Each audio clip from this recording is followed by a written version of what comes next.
Olá, querido professor, seja muito bem-vindo para a nossa 11ª aula sobre essa lição que nos envolveu e eu tenho certeza que abençoou muitas vidas, que trata a respeito de avivamento. Avivamento é uma busca constante de toda a igreja. Todos nós somos chamados por Deus para buscar de forma muito incisiva e constante o avivamento. Nesse nosso 11º encontro, nós devemos observar a respeito da relação existente entre avivamento e o mundo.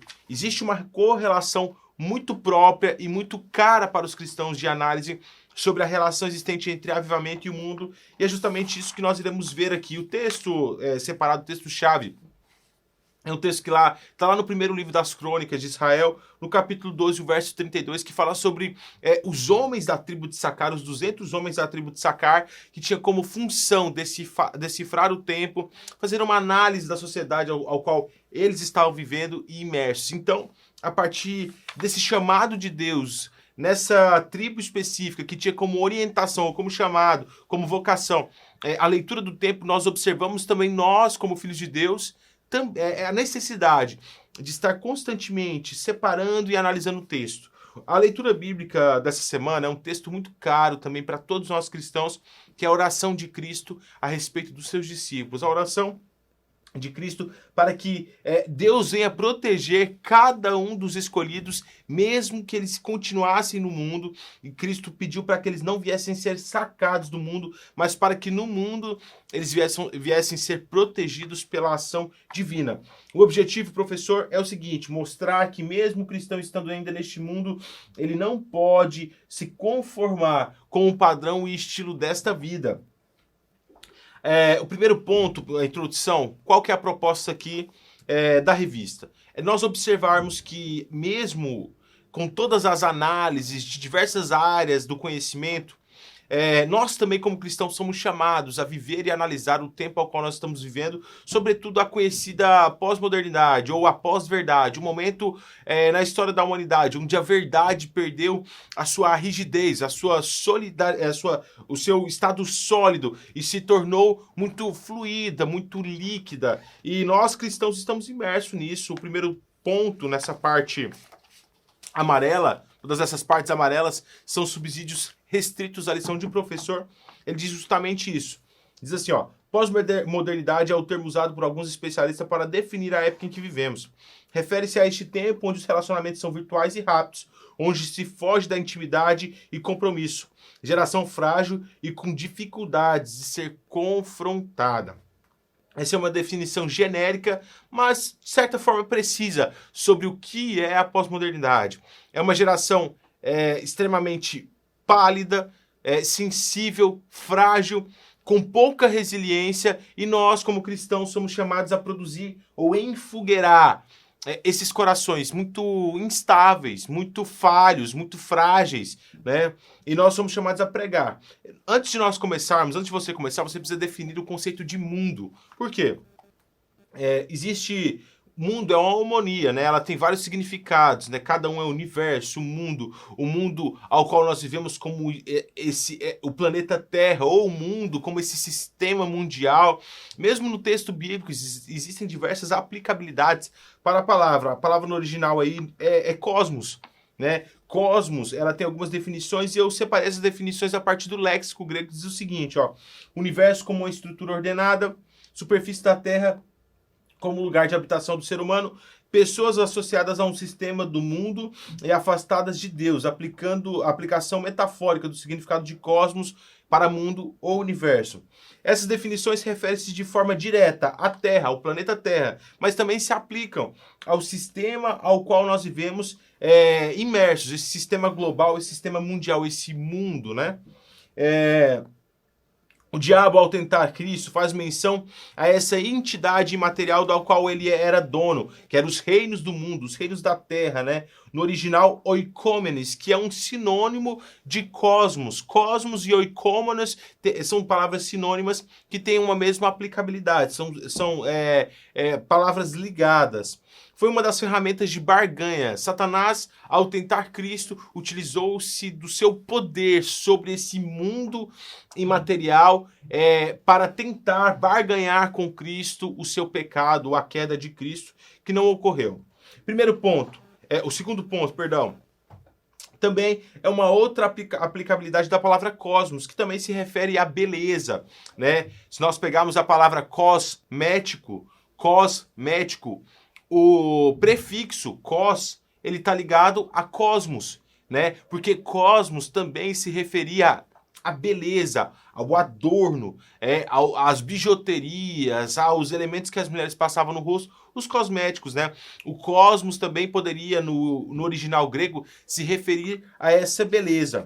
E o terceiro ponto é o cosmos e o crente. Os crentes contemporâneos têm se deixado levar pelas influências do mundo. Esquecem-se de que ele, como já alertamos, é completamente dominado pelo maligno. E aqui eu coloco para você uma citação de Zygmunt Bauman a partir de uma entrevista de uma atriz chamada Jane Fonda, que ela diz assim, ó: gosto muito de pensar que meu corpo é produto de mim mesma, e meu sangue e entranhas é minha responsabilidade. A sociedade do bem-sucedido esquece que todas as coisas são dons de Deus e que o fim de quem vive como se não houvesse amanhã é o mesmo de todos os mortais, a morte. A geração da performance não está ocupada tentando atender às próprias vontades. A geração da performance está ocupada tentando atender às próprias vontades e suprir seus desejos que não tem tempo de buscar. Não tem tempo de buscar o genuíno avivamento, deixando para os pastores que eles mesmos orem por nós. Essa citação está lá no livro Todos por um Pleno Avivamento, que você pode adquirir no site www.editoracalel.com.br. E a aplicação disso, nós vimos no primeiro ponto, e no meu ponto de vista, você, professor, gaste bastante tempo explicando esse primeiro ponto sobre, para ficar bem claro, quando Cristo chega e fala, não os tire do mundo, o mundo é mau, o mundo jaz no maligno, ele está se referindo a esse sistema mundial controlado pelo príncipe deste século, controlado por Satanás. Então, essa consciência precisa estar muito clara na mente de cada um dos seus alunos, para que eles possam, a partir disso, interpretar com mais solidez, com uma exegese mais saudável os textos bíblicos. A aplicação do texto é a seguinte: apesar de vivermos neste mundo, precisamos constantemente rememorar nossa verdadeira cidadania. Somos cidadãos do céu, peregrinos nesta terra. Os crentes desejosos pelo avivamento não podem, em nenhum nível, se amoldar aos costumes e hábitos deste mundo. O mundo é sorrateiro e perverso, adentra nossas vidas de forma subliminar. Satanás tem tido muito êxito em brecar, em atrapalhar crescimentos espirituais, pois pessoas estão cada vez mais seduzidas. E aqui se encontra a beleza da palavra cosmos, porque esse sistema mundial tem esse poder de seduzir através dos seus ornamentos, através do seu entretenimento, da sua beleza estética, do seu padrão estético. E muitos cristãos se deixam seduzir pelo padrão estético deste mundo e acabam cedendo e tendo a sua vida cada vez mais raquítica no mundo espiritual. Nomes iguais, escolhas diferentes. Nesse segundo tópico, eu faço uma leitura com vocês a partir dos acontecimentos entre Filipe, ao qual ele se direciona até Samaria, e ali acontece algo muito importante para a nossa observação sobre a relação entre o mundo e o avivamento. Nós temos duas figuras principais desse texto, além de Filipe: Simão, o mago, e Simão Pedro. Filipe desce até Samaria, ou sobe até Samaria, e ali começa um avivamento muito profundo, onde pessoas são curadas, vidas são libertas, situações são transformadas e as pessoas começam a se converter a partir dessas ações miraculosas, a partir desse avivamento que tomou Samaria. Nisso, um homem chamado Simão, o mago, que fazia suas magias e tinha, a partir disso, muito status dentro da sociedade samaritana, começa a se interessar pelo evangelho. E ele quer esse poder para ele, só que a sua ação não é uma busca de aproximação em direção a Deus e, consequentemente, com que ele venha obter esse poder e esse poder seja para anunciar a Cristo. Não, ele tenta comprar através de mecanismos humanos, através de dinheiro, para se beneficiar. Ele tenta barganhar o dom de Deus para benefício próprio. O segundo ponto, ele trata justamente sobre isso. Olha só o que eu faço, a citação que eu faço aí no quadrado amarelo, que diz o seguinte, ó: um dos momentos mais emblemáticos contidos nos relatos bíblicos é o encontro entre Jesus e a mulher samaritana descrito em João 4. Ali Jesus derriba todo e qualquer empreendimento sectário possível. Jesus começa a desnudar sua revelação universal, o Deus de todos e para todos aqueles que se achegaram a ele. O principal ponto que nós observamos aqui é que o Espírito Santo, ele não tem nenhum interesse em segregar pessoas em faixas etárias, em grupos sociais e em etnias. Deus é um Deus de todos. E é um belíssimo exemplo, porque existia um preconceito, um racismo muito grande entre os judeus e os samaritanos. Mas mesmo assim, Deus fez com que Lucas relatasse com muita profundidade o avivamento samaritano, para que os judeus compreendessem que Deus era um Deus mundial, para todos, universal, um Deus para todos aqueles que buscam e se entregam de coração a Ele. A aplicação desse texto diz o seguinte, ó: o exemplo desses dois homens com o mesmo nome é um rico ensinamento. Dois homens com a mesma possibilidade e habitando o mesmo espaço. Todavia, um deles tinha um coração muito do mundo, e isso foi o fator principal que lhes afastou por completo do avivamento. A ganância fez com que ele perdesse por completo o direito de participar do avivamento. Qual tem sido a sua relação com o dinheiro? Este tem tido mais espaço no seu coração? Em suas orações, você clama mais pela obtenção de bens materiais ou por um genuíno avivamento? Eu quero que você instigue os seus alunos a refletir um pouco sobre isso, porque é muito profundo nós observarmos o tempo que nós gastamos, é muito didático, nós observarmos o tempo que nós gastamos em busca de um avivamento e um tempo que nós gastamos em busca de bens materiais, sucesso financeiro. Isso é pecado? Não. Só que as nossas prioridades mostram onde está o nosso coração. Essa é a grande lição que nós observamos a partir do reflexo desses dois homens, Simão o Mago e Simão Pedro. Individualização. Aqui eu trato sobre pontos aos quais a atual sociedade tenta impregnar na vida de todas as pessoas, e muitos cristãos têm cedido a isso e tido uma vida cada vez mais frágil e pálida. E um ponto ao qual nós observamos na Bíblia, né? Primeiro ponto dessas observações é que o mundo tenta pregar e impregnar a perspectiva de que nós somos individuais, você tem que preservar a sua individualidade, você tem que buscar a sua individualidade, mas isso não é um conceito bíblico.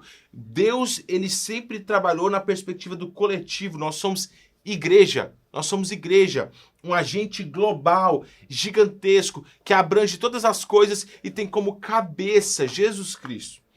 A igreja é um agente coletivo. Avivamentos são necessariamente eventos realizados por homens e mulheres que se unem em um mesmo espírito e com o mesmo propósito. Não existe avivamento individual. Todo avivamento tem sua partida a partir de uma ação coletiva, de uma igreja, de um grupo de irmãos que se unem em prol e em direção ao avivamento. Uma andorinha só não faz verão. O mundo tenta a todo momento arrastar-nos em direção a uma vida egoísta e individualista. À semelhança do personagem mitológico Narciso, somos tentados a sobreviver apenas à custa de nossas imagens, numa antropofagia imagética que corrompe a criação e identifica como um mundo imaginário ao nosso redor. Como grande inimiga do avivamento, a individualização do ser distorce o mais profundo traço da criação de Deus. O que eu quero dizer aqui? É que nós, como agentes de Cristo, como cidadãos do céu, não podemos ceder a este mundo de forma nenhuma. Nós somos chamados para exercer o nosso ministério e a nossa busca por avivamento em coletivo, em direção aos nossos irmãos. E a aplicação do texto é a seguinte: o mundo tenta de todas as formas imprimir seus comportamentos em nossas vidas. Nós, como cristãos, precisamos continuamente vigiar os nossos corações contra as ciladas do diabo. A individualização, assim como a ganância, é um dos comportamentos mundanos mais venenosos, capaz de nos tirar de fora do avivamento. Qual tem sido a sua relação com o corpo? Qual tem sido o seu envolvimento com os irmãos em Cristo? E a conclusão é a seguinte: vivemos neste mundo, mas não pertencemos a ele. Trabalhamos em troca de dinheiro e precisamos dele para sobreviver. Mas a ganância não é parte do nosso comportamento. Somos seres de corpo, parte de Cristo, em comunhão e comunidade. Amamos nossos irmãos como mandamento máximo de Cristo, tendo em Deus o primeiro lugar em nossas vidas e os irmãos a nossa semelhança. Não existe espaço para o mundo na busca do avivamento. E a reflexão da semana: faça uma reflexão junto com os seus alunos sobre a vida ao qual eles têm vivido. Gaste ali 5 minutos finais da sua aula para que eles possam entender o quanto eles dedicam às coisas deste mundo e o quanto eles têm dedicado às coisas de Deus. Qual tem sido a prioridade individual de cada uma e o quanto isso tem prejudicado o coletivo? Às vezes, se o nosso patrão chega e pede para que nós façamos algo, nós fazemos com muita tranquilidade, muita facilidade, porque ele paga o nosso salário. Mas se nós precisamos abrir mão do nosso conforto ou da nossa agenda para abençoar o corpo de Deus, às vezes nós reclamamos, às vezes nós vamos com muito menos vontade, muito menos disposição do que se fosse para ganhar dinheiro. Então, trabalhe na mente dos seus alunos a perspectiva de que eles são chamados para viver distante desse mundo, mesmo que imersos nesse mundo. Nós não podemos deixar com que o mundo venha entrar em nossos corações e fazer morada. Essa é a nossa aula, eu espero que tenha sido bênção na sua vida. Te aguardamos no nosso próximo encontro para falar sobre avivamento e missões. Que Deus venha abençoar muito a sua vida.